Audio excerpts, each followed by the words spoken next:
Baik, selamat pagi, selamat siang, dan selamat malam kepada ibu guru yang mengajar, serta teman-teman yang saya banggakan. Ada pepatah mengatakan, tak kenal maka tak sayang. Jadi mari kita perkenalan dulu.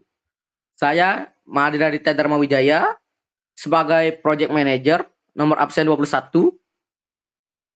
Saya Kadek Ruben Michael Wijaya sebagai pencari data nomor absen 13.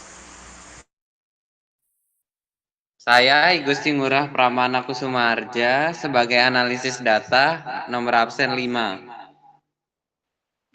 Saya Madi Indrana Eka Dujutama sebagai perancang visual nomor absen 19.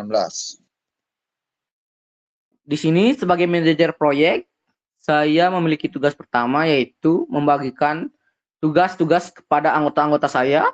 Lalu juga saya menjaga komunikasi antar tim agar tetap lancar, serta membantu anggota-anggota yang kesulitan dalam pekerjaannya, serta memastikan laporan visual serta presentasi kami selesai tepat waktu dan tentunya berkualitas. Saya tidak hanya mengatur jadwal dan pembagian kerja, tetapi juga menyusun dan mengarahkan keseluruhan alur proyek. Saya bertanggung jawab menyusun pendahuluan, termasuk latar belakang dan tujuan rencana kerja, serta memastikan semuanya selaras dengan data dan hasil akhir. Sebelum kita membahas lebih lanjut, saya akan menjelaskan sedikit tentang proyek yang dikerjakan. Proyek kami berjudul Tingkat Deforestasi di Setiap Provinsi di Indonesia. Deforestasi adalah kondisi luas hutan yang mengalami penurunan yang disebabkan oleh konversi lahan untuk infrastruktur, pemukiman, pertanian, pertambangan, dan perkebunan. Jika lahan hutan mengalami penurunan luas, kemudian makhluk hidup yang ada di dalamnya, terutama tanaman, mengalami penurunan jumlah, maka dapat disimpulkan bahwa artinya hutan mengalami deforestasi. Dampaknya meliputi hilangnya habitat satwa liar, berkurangnya kualitas udara, peningkatan emisi karbon, dan gangguan siklus air yang dapat menyebabkan banyak bencana. Di sini tujuan proyek kami adalah memberikan informasi dari data deforestasi selama 9 tahun. Laporan ini juga bertujuan untuk memberikan rekomendasi dan masukan untuk membuat kebijakan mengenai masalah deforestasi di Indonesia. Selanjutnya, kepada anggota pencari data yaitu Kadek Ruben Michael Wijaya. Dipersilahkan. Di sini saya sebagai pencari data. Peran saya dimulai dari tahap paling awal, yaitu mengakses dan mengumpulkan data deforestasi dari sumber resmi dan terpercaya, yaitu Badan Pusat Statistik atau BPS. Data yang saya dapatkan mencakup informasi dari tahun 2015 hingga 2022 yang berisi luas hutan yang hilang di tiap provinsi per tahun. Setelah data terkumpul, saya melakukan pembersihan data dan standarisasi. Artinya, saya memastikan tidak ada nilai kosong, format angka seragam, dan semua data bisa diolah tanpa error. Saya juga menyusun ke dalam bentuk Excel. Tabel ini bertujuan untuk mengorganisir keseluruhan data agar memudahkan peran analisis untuk menganalisis data. Proses ini cukup menantang karena data jumlahnya besar dan harus benar-benar akurat. Data inilah yang menjadi fondasi utama proyek kami, karena dari sinilah analisis dan visual bisa dikembangkan. Selanjutnya, analisis data Rama Pramana.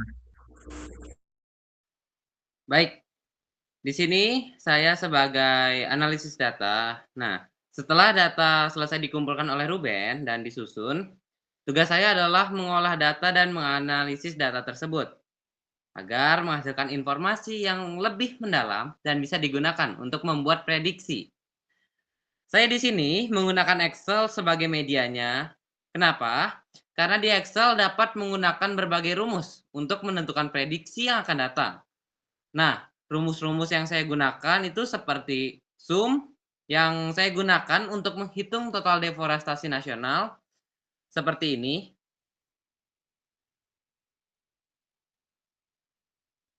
Lalu saya menggunakan max dan min untuk melihat provinsi yang paling tinggi dan yang paling rendah, serta saya menggunakan rumus if untuk mengkategorikan provinsi-provinsi Indonesia ke dalam 3 zona resiko. Seperti yang terlihat di gambar, ada zona merah, ada zona kuning, dan zona hijau. Zona merah itu untuk wilayah yang terkena deforestasi tinggi. Zona kuning itu adalah wilayah yang terkena deforestasi sedang, dan hijau adalah wilayah yang terkena deforestasi paling aman atau paling rendah. Nah, di dalam analisis ini menunjukkan bahwa puncak deforestasi terjadi pada tahun 2014 hingga tahun 2015. Namun, kemudian terjadi penurunan hingga tahun 2020. Walaupun data yang terlihat itu masih fluktuatif. Saya sebagai analisis data juga membuat prediksi tren. Berdasarkan data 9 tahun, datanya menghasilkan bahwa meskipun ada perbaikan, kita tetap harus waspada terhadap wilayah rawan seperti Sumatera Selatan, Kalimantan Tengah, dan Papua. Nah, nanti lebih lengkapnya atau hasil analisis ini nantinya akan digunakan untuk membuat kesimpulan, saran kebijakan, dan visualisasi data yang akan dijelaskan oleh teman saya yang selanjutnya. Baik, jadi tugas saya adalah mengubah data dan hasil analisis menjadi media visual yang menarik, mudah dipahami, dan komunikatif. Saya membuat 3 luaran utama, yaitu ada poster, infografis, dan mind map. Dalam visualisasi ini, tidak hanya data saja yang saya tampilkan, namun ada beberapa elemen-elemen kecil dan detail kecil yang memiliki makna dan visualisasi datanya, seperti warna, slogan, dan beberapa elemen kecil. Dan yang pertama yaitu untuk poster, saya menggunakan slogan yaitu Jaga Bumi Tetap Asri, yang dimana slogan ini memberikan ajakan yang halus tapi kuat agar masyarakat peduli pada hutan. Saya juga memakai warna hijau sebagai simbol alam dan kehidupan. Biru muda melambangkan udara segar dan langit bersih, serta coklat sebagai warna tanah yang stabil. Komposisinya dibuat seimbang agar kesannya damai tapi tetap menyampaikan urgensi. Selanjutnya pada mind map, saya menampilkan keterkaitan antara penyebab, dampak, dan solusi deforestasi. Dilengkapi dengan data tren dan data prediksi. Untuk mind map, saya menggunakan slogan yaitu hutan hilang bencana datang. Dipilih untuk memberikan efek emosional dan mengingatkan bahaya nyata. Saya juga memilih warna oranye juga bukan tanpa alasan. Warna oranye digunakan sebagai tanda peringatan bahwa deforestasi ini berbahaya loh jika dia didiamkan.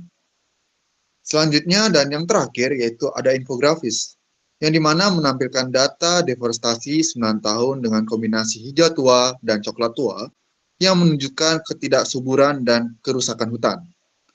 Saya juga menambahkan ikon-ikon penting seperti pohon layu, asap, dan tetes air untuk menyimbolkan perubahan iklim, kekeringan, dan hilangnya hutan-hutan di Indonesia.